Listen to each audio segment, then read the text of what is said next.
في ريحة كريهة الكلاب ما بيحبوهاش فيبعدوا عنها، فاهمني؟ يعني حاجة ما تأذيهمش خالص، بس لما يشموا الريحة بتاعت العربية يبعدوا عنها، فاهمني؟ مسج جات لي من ناس من اللي بتتابعني والناس اللي ما بتربيش كلاب وما كانتش بتحبهم، وبعد كده كانت بتحبهم والكلاب عامله له مشكله ولكن ما حبش يأذيهم. تعالوا نسمعوا مع بعض. صباح الفل يا استاذ زياد، ازيك؟ بص، هو انت اكيد ما تعرفنيش، بس انا عارفك كويس من السوشيال ميديا وعامل لك فولو على الانستجرام من زمان. فطبعا يعني انا اسف ان انا خدت رقمك من الانستجرام وببعت لك، بس يعني لو تقدر تفيدني. بص، انا ماليش في الكلاب خالص ولا عمري ربيت كلاب، وكنت طول عمري بكرههم جدا عشان انا عندي عربية. وللاسف الكلاب كل يوم بعد الشارع اطلع الاقيها ما بوظاني السقف ومخربشه العربيه وعامله قرف على العربيه. وجيت لما غطيتها قطعوا لي الغطيان. وبص بقى في صراع مع كلاب الشوارع بقالي كتير جدا، تمام؟ فطول عمري بكرههم يعني، بس والله بجد بامانه انا بحب المحتوى بتاعك وانت حببتني فيهم اصلا. تعالوا نسرعوا شويه عشان بس جيت في فتره كنت بفكر انتقم منهم وكده. انت من الناس فعلا اللي من كتر حبك فيهم خلتني يعني اتراجع عن الافكار دي كلها. فانا بسالك بجد لو تقدر تفيدني، انا فعلا يعني بجد زهقت من الموضوع ده بتاع العربيه. فعندك حل انه امنع الكلاب اللي تطلع على سقف العربيه، خصوصا السقف، لان هو السقف كل يوم بلاقيه متطبق والله، فاهمني؟ يعني انا ما عنديش مشكله يطلعوا العربيه، بس بيطلعوا بالثلاثه والاربعه فوق السقف. السقف بيتطبق كل يوم، فاهم؟ فيعني لو عندك حل مثلا انه انا بغطي العربيه ارش عليها مثلا في ريحه كريهه الكلاب ما بيحبوهاش فيبعدوا عنها، فاهمني؟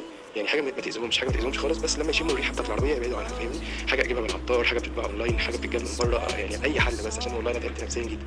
يعني هم لما بيطلعوا العربيه بيكونوا بيلعبوا، انا عارف ان هم مش بينتقموا منها، يعني هم بيلعبوا، فاهم؟ فانا عايزهم يلعبوا بس بعيد عني يعني، فاهم؟ بس كده.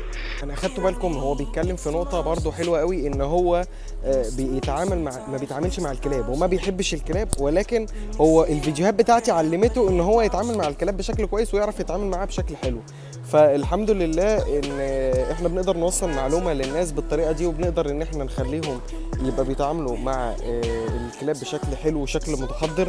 وانا ما كانش ينفع ارد عليك في فويس، فحبيت ارد عليك في فيديو وقلت اعمل الموضوع عملي. تعال نشوف، في كلاب بلدي هي على العربيه فوق قاعده، وتعال نشوف هنعمل ايه والحل المظبوط اللي هي فوق عربيه قاعده. اهلا، صباح الفل. زي ما انتم شايفين كده اهوت، هم ما يعرفونيش خالص، ولكن اهو اول مره يشوفوني. دي واحده نزلت على طول مع نفسها، والتانيه يلا انزلي، يلا انزلي.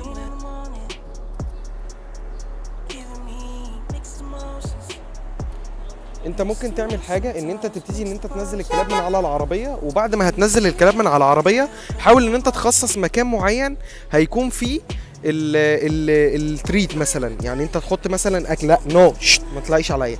وبعد كده هتبتدي مثلا تاخد الاكل وتحط لهم اكل في مكان بعيد، وفي كل مره هم هيطلعوا فوق العربيه هتبتدي ان انت هتهش الكلاب، بس مش هتتعامل معاهم بشكل عنيف.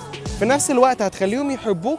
والارتباط الشرطي بتاع الكلب ان انت كل مره انت هتنزله وهتبتدي ان انت هتديله اكل من بعيد. زي ما انت شايف انا اتعاملت مع الكلب بشكل سلمي والكلاب ما تعرفنيش خالص، ولكن كل مره انا همسك الكلب هنزله تحت وهبتدي ان انا احط له اكل على جنب وابتدي ان انا اهشه تلقائيا. الكلب كلينيكيا كده هيبتدي ان هو يتعود ان هيبقى في ارتباط شرطي ما بين ان هو يبتدي ان ياخد التريت منك في كل مره بينزل فيها، او يبتدي ان هو ياكل على جنب، وفي نفس الوقت هيبتدي يسمع كلامك لما انت تقول له ينزل مره، في الثانيه، في الثالثه هيعمل ارتباط شرطي، وهتهشه مره وهتشد عليه مره. ولكن ما ينفعش ان انت تشد على كلب ما تعرفوش من اول مره، عشان ممكن يبتدي ان هو يتعصب عليك او يهوشك او يخاف فيبتدي يهوه عليك او يعضك، فده مش هيبقى حاجه حل سليم.